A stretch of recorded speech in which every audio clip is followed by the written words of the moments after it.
Hi everyone, this is your friend Fori-san. Just giving you a heads up. First of all, it's really nice sometimes with everything going on in the world to just sit back and think of something that you really enjoy. So I thought I'd present a really cool segment for you guys, and feel free to comment below in the, comment section below, because I never get enough. So, here we go. I thought I'd share this little memory with you. Recently, I was checking out the website belonging to book publisher Easton Press to see if there's status on one of their series of books. Now, for those who don't know, Easton Press has been reprinting books since the 1970s in gorgeous leather-bound gold leather editions. They're incredibly expensive, but if you are a literary nut like I am, they are worth it. For one thing, they offer ones that are no longer in print and are probably a heck of a lot more expensive on places like Amazon or eBay. You can also receive books part of a particular series, such as the 100 Greatest Novels of All Time, or the entire library of Tolkien. Some of these editions are actually signed by the original authors. What makes these extra valuable is the company retires titles. Once these go out of print, it's hard to say if they'll ever be brought back out of the vaults, if you will. There are tons of their past products from years past that are sometimes 10 times what they originally were on sale for. So yes, they are heavily sought after. In fact, there are bibliophiles that swear on Easton Press and Easton Press alone.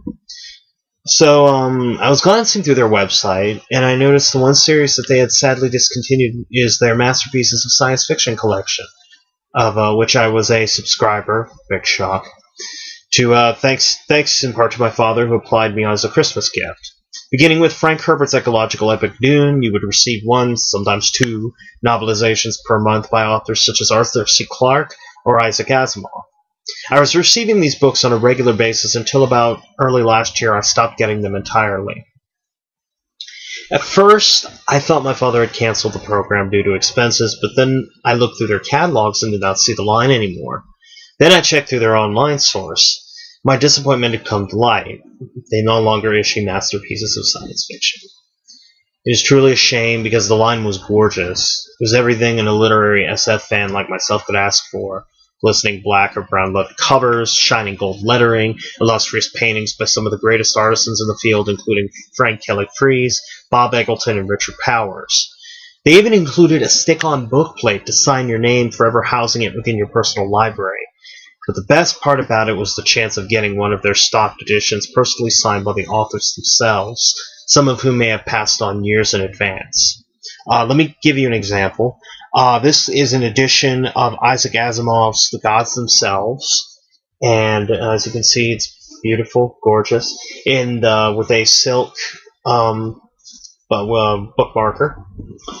The artwork inside, as was the aforementioned Richard Powers. Let me give you a really good glance of that. There would be like one or two prints inside each volume, but this is the detail and incredible layouts that you would get.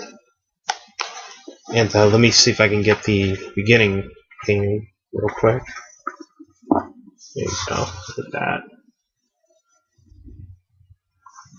And there was just something about holding these editions that, really made you feel like a true fan. I don't know I know that sounds completely dorky and eye-rolling, but it just made you feel like you were, for lack of a better term, part of the literary elite. And but this one is not the one that I really, really appreciate in my collection. The one that I have that I'm especially proud of is an edition of Dragon Riders of Pern. Now, I had bought an omnibus paperback edition some years ago, and I read the first 3 books within them. I never got the chance to meet the late Anne McCaffrey, the author of the series, but I got the second best thing of meeting her son, Todd McCaffrey, at DragonCon 2007. And out of everything that went on that one year, all the drama that went on, that was, the best part one of the best parts about it, rather, was shaking hands with Todd McCaffrey. Unfortunately, his mother was there, and I did not feel like lining up to meet her, and That's another regret. Another person that that's another person I regret never having met. Second only to Ray Bradbury. And I had a chance to do that too. But anyway, I'm babbling. But this edition of the Dragon Riders of Pern, which, hold up just one moment. I can't believe I didn't prepare this ahead of time.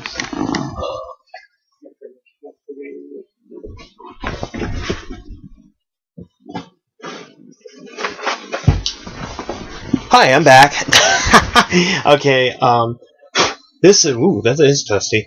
This edition of Dragon Riders of Pern is in a red leather bound with, gold lettered version of artwork as seen on the original cover, and by I can't really see. I think it's by, but as you can see, it was like what the original cover, the artwork there, except this is the whole piece, not cut off by one portion of the cover.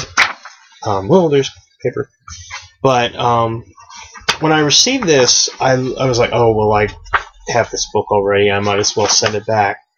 That is until I looked at the beginning portion. This leather-bound collector's edition of Dragonflight is personally signed by Hugo Nebula award-winning author Anne McCaffrey. In blue, ballpoint pen. There's Anne McCaffrey's signature. Let me see if I can get that up on screen. Can you guys see it okay? Let me know in the comments box if you can see. But, needless to say, even though I already have it, I'm keeping this edition, but it even came with a certificate of authenticity by with a witness who dated it back in 1998. So this has been this was stocked in their warehouse for quite a while. And also with the Masterpieces collections, they contained these notes that would tell you not just about the books themselves and the years they were published, but a short biography of the authors. So this is, I'm sorry, not Dragon Rider. The first book in the Dragon Riders of Pern is called Dragonflight. I should know this. I'm stupid. So this was definitely something that I will forever treasure, and especially considering it never got to meet the author herself and tell her how much I appreciated her work.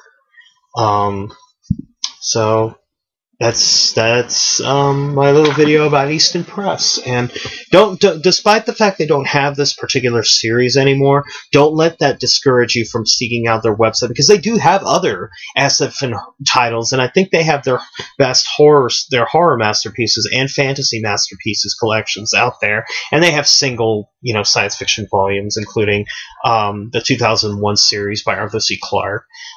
Check it out. Easton Press, they're a wonderful company if you can afford